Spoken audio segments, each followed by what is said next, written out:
me présenter. Donc, je m'appelle Thomas Gobert. J'ai une société qui s'appelle l'usine 3D et je travaille en tant que formateur et animateur pour F3DF. Donc, je les remercie de m'avoir permis de faire cette mini-conférence. C'est assez sympa au travers d'Internet. Aujourd'hui, le thème que je vais vous présenter, c'est les applications de la technologie d'impression FDM. Donc, on est sur du FDM, c'est de la modélisation avec dépôt de matière fondue, tout simplement. On est vraiment sur uniquement cette technologie, on abordera uniquement cette technologie aujourd'hui. Donc, au travers de cette présentation, je vais vous présenter quelques domaines industriels qui sont très importants dans le sens où ils utilisent beaucoup l'impression FDM. Je ne vais pas citer tous les domaines parce que, à mon sens, la techno FDM touche tous les domaines, même si aujourd'hui c'est notamment quand même réservé aux domaines de pointe, mais ça commence vraiment à se démocratiser pour toutes les industries et les sociétés. Naturellement, vous pourrez revoir cette présentation. Il y aura un replay qui sera fait par Hélène. Et il y aura aussi d'autres vidéos qui seront sur le domaine de la 3D et l'impression qui seront disponibles dans les ressources de F3DF. Vous pourrez aussi télécharger tout le contenu.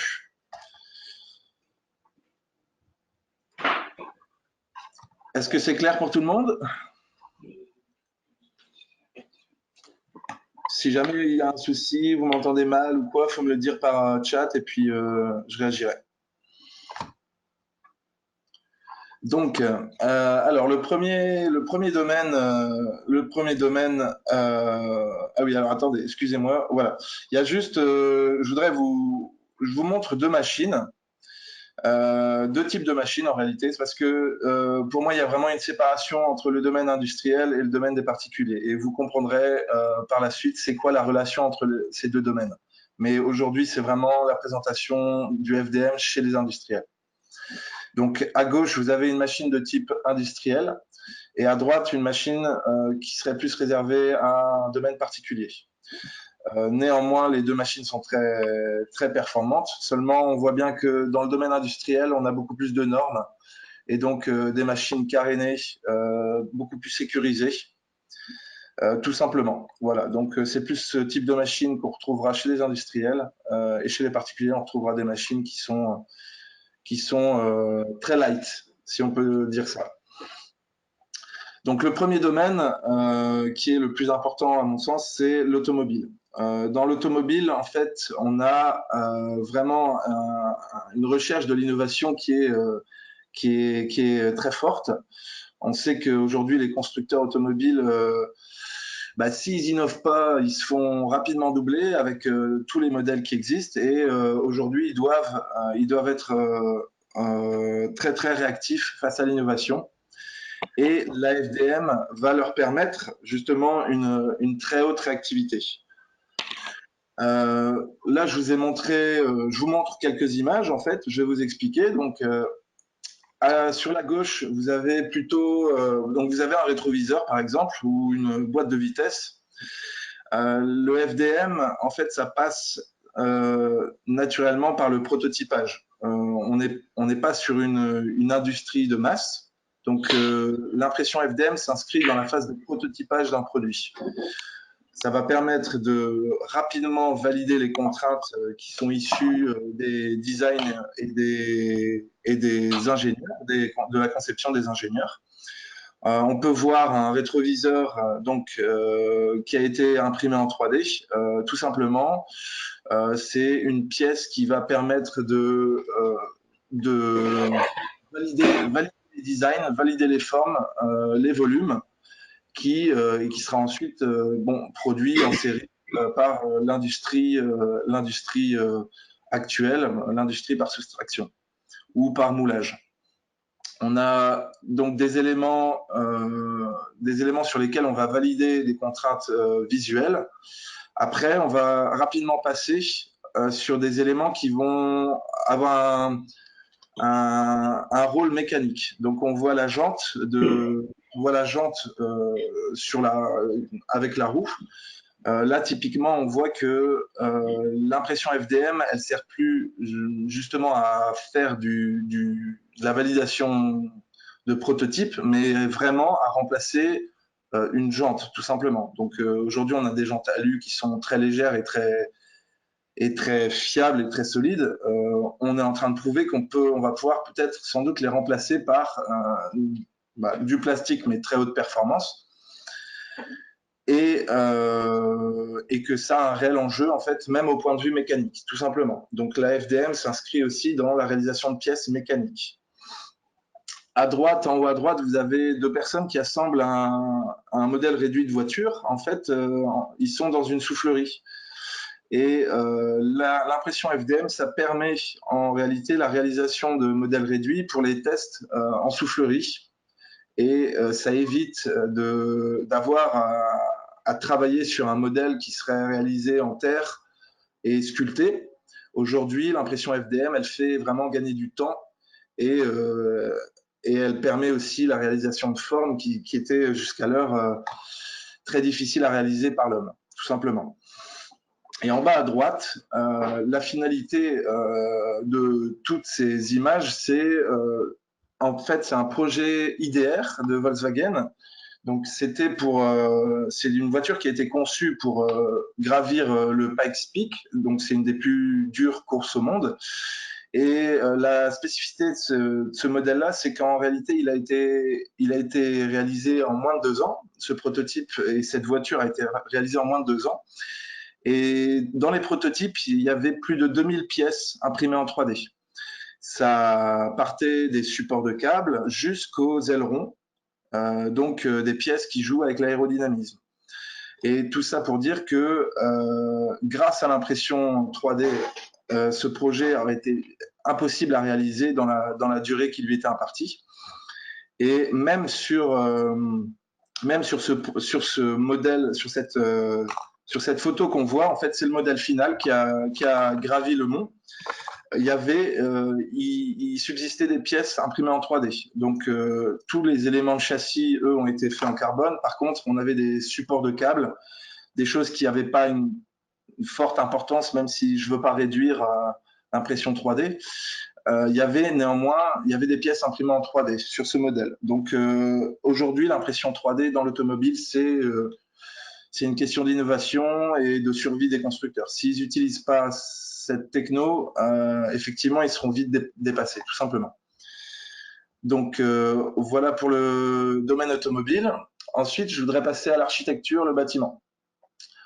Aujourd'hui, l'impression 3D, FDM, ça permet la réalisation de maquettes ultra rapidement, tout simplement parce que on va faire travailler une machine sur des formes très complexes. Et tout le monde sait que une maquette en 3D, c'est beaucoup de temps. Ça vaut extrêmement cher. Moi, je travaille avec des architectes où effectivement, on est sur des milliers d'euros pour des petites réalisations finalement. Mais ce qui coûte cher derrière tout ça, c'est le temps humain en réalité. On a des maquettistes qui travaillent avec leurs mains et des outils pour réaliser les murs, les arbres, tout l'environnement d'une maquette. Et aujourd'hui, l'impression 3D, FDM, ça permet en réalité de réaliser tous ces éléments-là et de se pencher plus sur le design, l'architecture, tout simplement, parce qu'on a un outil qui va réaliser à la place de l'humain les impressions. Alors, comme l'informatique, l'imprimante 3D va malheureusement supprimer des postes, mais en réalité, l'aspect très bénéfique, c'est que ça va en créer beaucoup plus que ce que ça ne va en supprimer. Tout simplement parce qu'aujourd'hui, un maquettiste, lui, va se servir de l'impression 3D pour réaliser ses maquettes, et lui, ça va lui dégager du temps pour faire autre chose, tout simplement. Donc, lui, ça va lui permettre une montée en compétence dans son métier, tout en gardant son corps de métier qui est la maquette. Et et lui, voilà, ça va lui dégager du temps, tout simplement. Donc, il va pouvoir, comme je disais, monter en compétences. On voit qu'on fait des maquettes, des reproductions architecturales, mais aussi des maquettes complètement innovantes. Et j'ai beaucoup d'architectes qui me soutiennent que lorsqu'ils font des ventes, tout simplement, de leurs projets, ils aimeraient pouvoir accompagner les plans 3D qui existent avec, même aujourd'hui, on est même dans la réalité virtuelle, mais souvent ils se confrontent à l'avis des clients qui leur disent ouais mais on n'a pas l'impression de volume avec les plans 3D et du coup la maquette imprimée en 3D ça permet vraiment une visualisation, une mise en espace et ils sont vraiment friands en fait d'impression 3D même pour les petits projets pour des séries de maisons. Le coût de revient pour eux n'est extrêmement pas important au niveau de leurs honoraires. Voilà, ça s'inscrit, l'impression 3D s'inscrit très bien dans ce type de métier. Et la finalité, encore une fois, c'est l'impression 3D béton. Je pense que vous en avez tous entendu parler. Où on a, en France, on a beaucoup d'acteurs qui poussent la technologie d'impression 3D béton. Alors, vous allez me dire, ouais, mais le béton, il est pas fondu. Alors, en réalité, il n'est pas fondu au niveau de la buse, tout simplement, mais il est préparé en amont. Et on reste bien sur un procédé de modélisation par dépôt de matière, fondu ou préparé au préalable, tout simplement. Mais on est vraiment sur l'accumulation de couches et la réalisation d'ouvrages. Alors, petite info, aujourd'hui, je connais très bien la société Construction 3D, je vous invite à aller voir, qui sont basés à Valenciennes, où ils sont précurseurs de cette technologie. Pour info, l'impression 3D dans le bâtiment, tout le monde se dit, tiens, on va faire des maisons, on va remplacer l'impression, le travail manuel par de l'impression 3D. Aujourd'hui, l'impression 3D béton, ça sert à rien pour faire un mur droit. Tout simplement parce qu'un mur droit, on sait très très bien le faire. On est très compétent en maçonnerie. Par contre, dès qu'il s'agit, comme vous le voyez, en fait, des formes géométriques qui sont plus complexes, qui deviennent avec des courbures, tout simplement, là, ça devient très compliqué en maçonnerie. Il faut quasiment 2 ou 3 corps de métier pour réaliser un mur qui soit pas droit, tout simplement. Et c'est là où l'impression 3D va vraiment prendre tout son essor, où on aura tout simplement un corps de métier, ce sera le technicien de la machine qui va venir opérer et qui va venir employer la machine à faire le mur, tout simplement. Voilà au point de vue de l'architecture et du bâtiment. Alors, le prochain sujet, c'est le médical. Là, vous pouvez voir différents domaines. Donc, principalement, on a la réalisation de prothèses imprimées en 3D, où aujourd'hui, les gens qui sont appareillés, malheureusement, souffrent de l'image des autres. Et le fait d'avoir des prothèses avec un design innovant, avec des formes et des couleurs qui sont différentes des prothèses normales qui sont couleur chair, ça leur plaît beaucoup, même énormément. Ça a un certain budget, effectivement, mais de toute façon, dans le médical, rien n'est bon marché, en fait. Donc, on a des prothèses en haut à gauche, on a une orthèse en bas à droite, en bas à gauche, pardon, qui sont faites en 3D et qui sont faites sur mesure, surtout. Où dans le monde actuel, on a des prothèses qui s'adaptent, où on va devoir adapter et peut-être avoir il y a la question de la souffrance aussi vis-à-vis de la prothèse qui est souvent évoquée. Et là, grâce à l'impression 3D, on va pouvoir venir créer un modèle qui va s'adapter au corps, tout simplement. On a dans le monde animal, qui est, à mon sens, qui est très important, c'est la survie des animaux, où on voit qu'il n'y en a pas que pour l'humain. On peut aussi faire, grâce aux initiatives des associations, des pattes pour canards, effectivement, ou pour la tortue, on peut remplacer tout simplement sa coquille, je ne sais plus c'est quoi le mot. Enfin, on voit que de toute façon, ça sert aussi bien pour l'humain que pour le monde animal. En haut à droite, donc vous avez une chaise pour handicapés qui a été moulée pour la personne. Donc souvent c'est c'est du matériel qui est très standard et c'est à l'humain de s'adapter. Là aujourd'hui, grâce à la techno FDM, on vient adapter le matériel à l'humain tout simplement. Et en bas à droite, vous avez la reconstitution d'une coque pour un crâne. Là, on monte d'un level quand même pour la techno FDM, c'est-à-dire on va injecter, entre guillemets, en fait, on va mettre de l'impression 3D dans un corps humain. Et bon, aujourd'hui, c'est des phases d'innovation très importantes dans le médical. On sait que ça prend beaucoup de temps pour valider des méthodes, des procédés. Ça prend souvent des dizaines d'années. Mais je vous invite à aller voir la société Lattice Médical, qui, eux, sont très, très performants dans le domaine de la reconstruction mammaire et qui utilisent l'impression 3D pour recréer en réalité les bonnets des seins des femmes qui ont subi une ablation suite à un cancer. Et ils utilisent la techno FDM et ils développent eux-mêmes leurs propres matériaux biocompatibles. Et ça marche très très bien. Et vous pouvez même acheter, bon, à un coût très exorbitant, du matériel, du filament que vous pourriez imprimer, mais bon, c'est pas le sujet. Mais aujourd'hui, voilà, on arrive à faire l'impression FDM, arrive à remplacer et à aider en tout cas l'humain. Le prochain sujet, c'est la bijouterie. Donc là, on est sur la réalisation de bijoux imprimés par FDM. On peut tout simplement imaginer toutes les formes et on sait que dans la bijouterie, il faut être très créatif et là, l'imprimante 3D FDM, ça va vraiment permettre de réaliser des bijoux sur mesure avec des formes qui sont très très innovantes. Il y a notamment en impression 3D ce qu'on appelle l'effet Voronoi où on a une structure finalement qui ressemble à aucune autre, une structure en maille.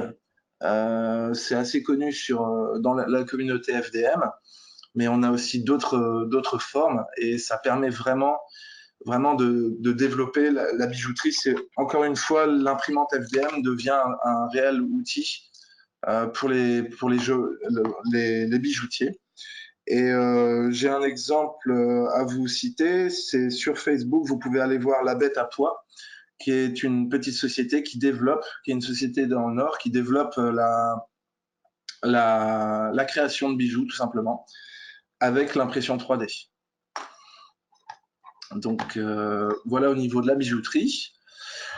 Un autre domaine qui me paraît très important, c'est les instruments de musique. Donc on voit que on peut très bien faire des instruments en bas à gauche. Bon, c'était un petit peu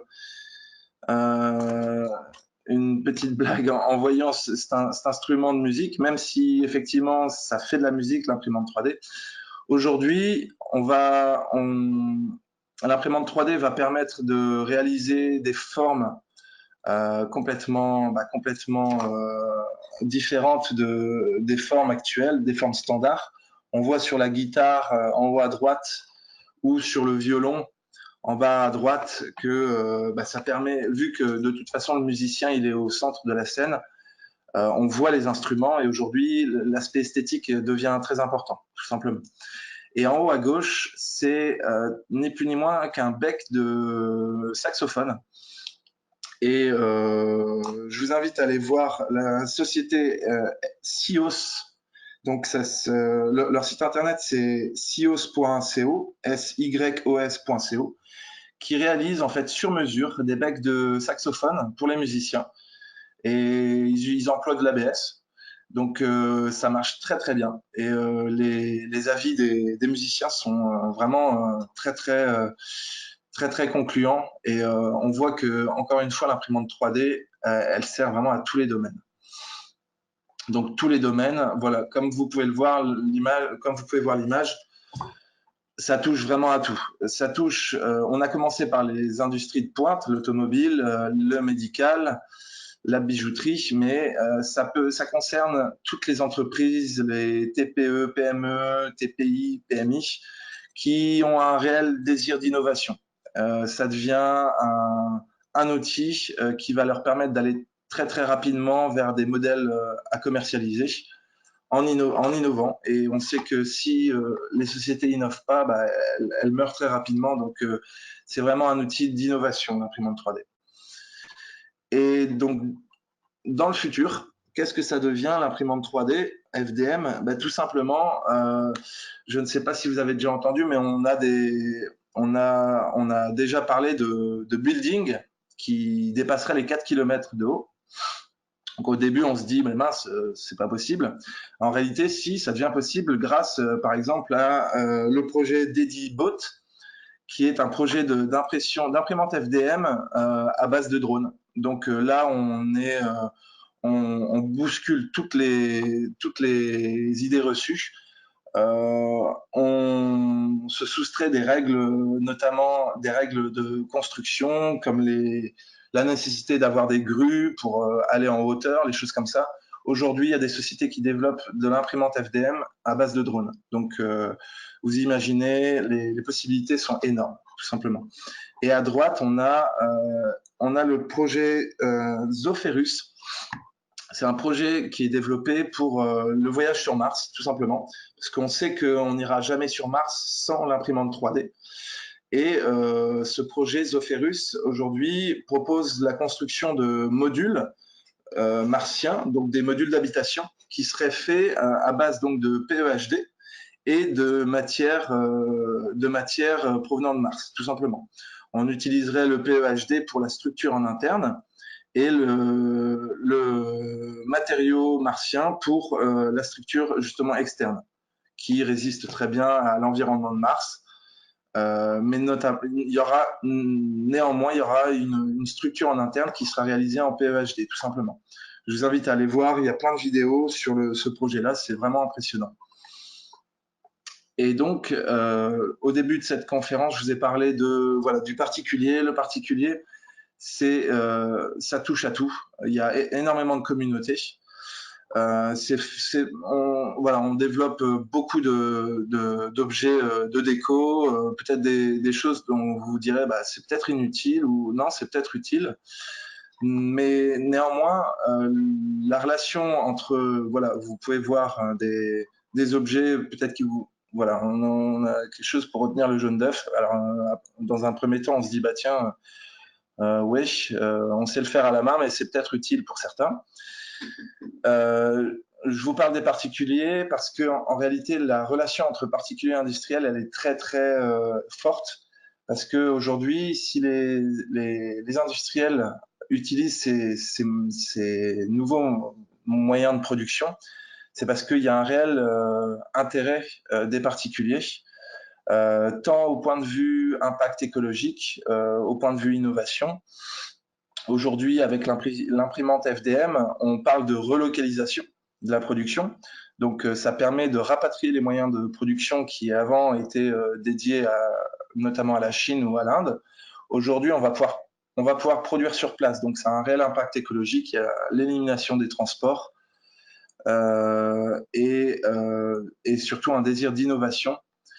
Et où on sait que de toute façon, avec les clients qui aujourd'hui tendent à être écolos, si les sociétés n'affichent pas une volonté de produire de façon verte, on sait qu'aujourd'hui, ça joue sur l'achat des consommateurs, tout simplement. Donc, il y a vraiment une relation très forte entre particuliers et industriels. Et aujourd'hui, on peut très bien imaginer, comme l'informatique, que dans 5 à 10 ans, tous les particuliers seront équipés d'imprimantes 3D. Tellement ça se démocratise. Donc, cette relation, elle est vraiment très forte parce que ça créera un lien entre l'industriel et le particulier. Voilà, donc j'ai un petit peu dépassé le temps, mais c'est pas grave.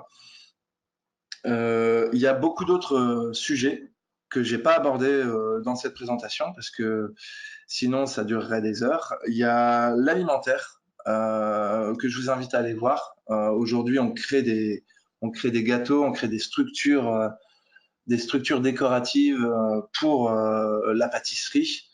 Et l'imprimante 3D a vraiment un intérêt dans ce domaine-là. Et il y en a beaucoup d'autres, vraiment beaucoup d'autres. La sécurité. Je vous ai parlé de l'espace, mais il y a vraiment énormément de domaines. Aujourd'hui, je pense qu'il faut juste compter les domaines que l'impression 3D FDM ne toucherait pas. Ça serait plus facile à compter que d'essayer d'énumérer tous les domaines où on pourrait retrouver de l'impression 3D, tout simplement.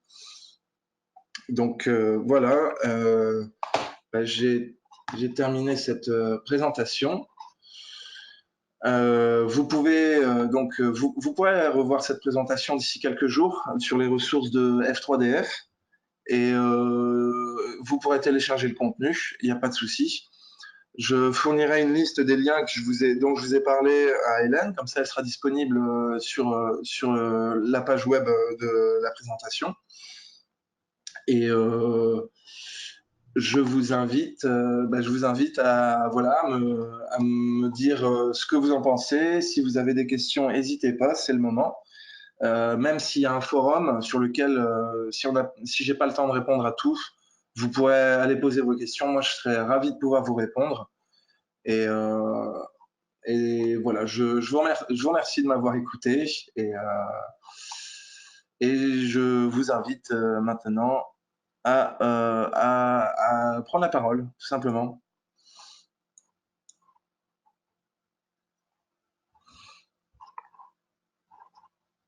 Mais de rien, je reçois un merci.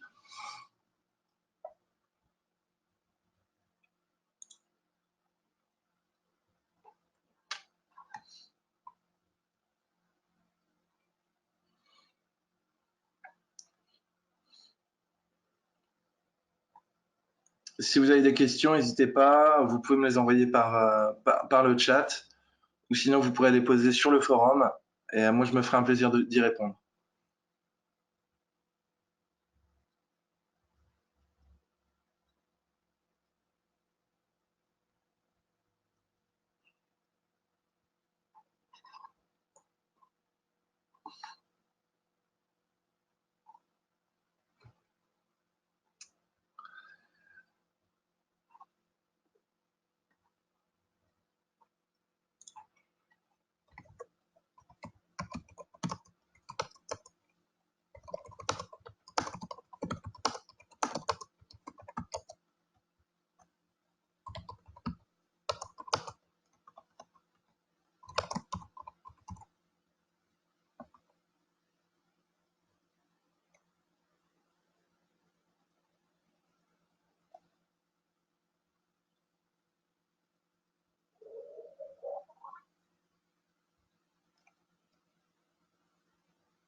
Salut Justin, tu m'entends? Je vois que tu es connecté. Bon, je crois qu'il est midi, je crois que les gens ont faim, tout simplement.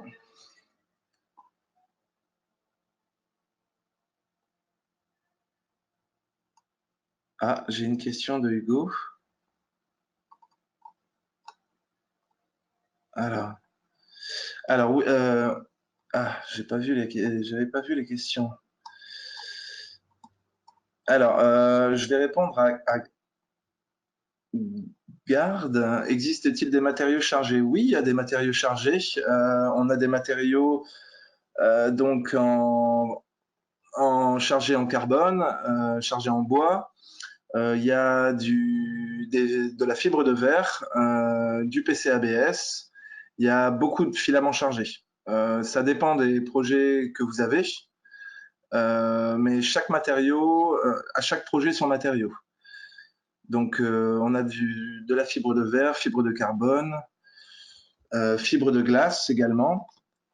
Mais alors là, voilà, c'est des matériaux qui sont dits techniques. Et on a aussi du PEI, de l'ULTEM. Bon, là, c'est des matériaux qui ont une très haute résistance à la chaleur et aux agents chimiques, qui valent assez cher. Donc, c'est réservé vraiment à des projets très spécifiques, tout simplement. Je vois que j'ai une question de Hugo. Voilà. Oui, il y a du fibre de glace, ouais, Justin.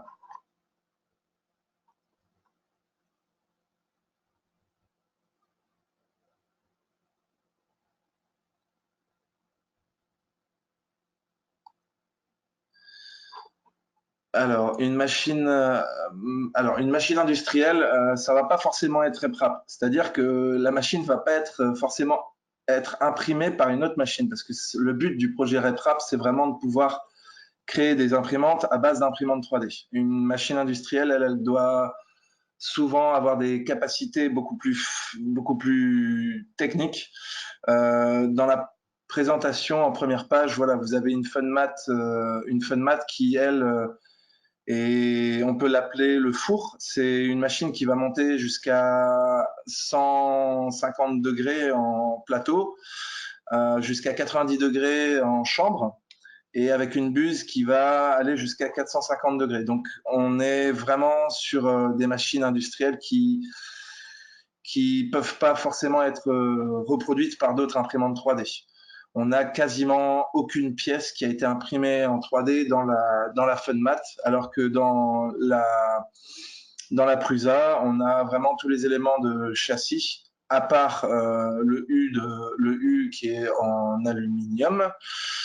On a vraiment beaucoup d'éléments imprimés en 3D sur une RepRap, contrairement aux machines industrielles.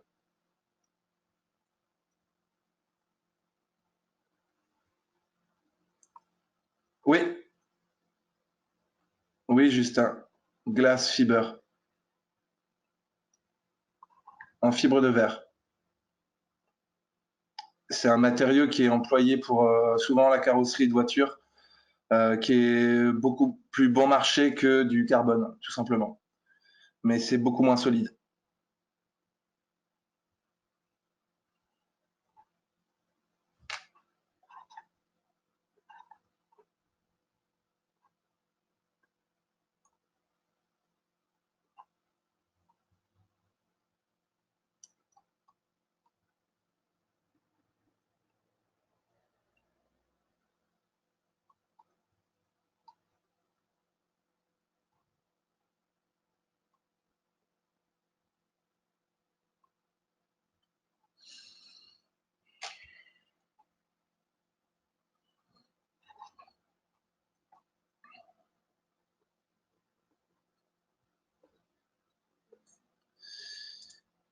Oui, alors on parle de prototype fonctionnel. On va pouvoir produire des pièces en petite série. Quand je dis petite série, c'est 500 1000 exemplaires maximum. Ça dépend du nombre de ressources qu'on met en œuvre pour produire et des délais de fabrication qui sont exigés par les clients. Mais on peut tout à fait produire des pièces finales, tout simplement. Dans le projet IDR de Volkswagen, en réalité, il y avait des pièces imprimées en 3D qui ont servi pour le modèle final, tout simplement. On était sur des supports de câbles, mais ça allait beaucoup plus vite à produire et notamment, il n'en fallait pas beaucoup. Donc, c'est là où l'impression 3D FDM, elle a toute son importance. C'est quand on est sur des petites quantités, on a une réactivité qui est très forte face à l'industrie actuelle où il faudrait quasiment un mois entre le prototypage, la présentation du projet, la validation, la production, la livraison. Donc l'imprimante 3D FDM elle a vraiment son sens dans des productions de petites séries.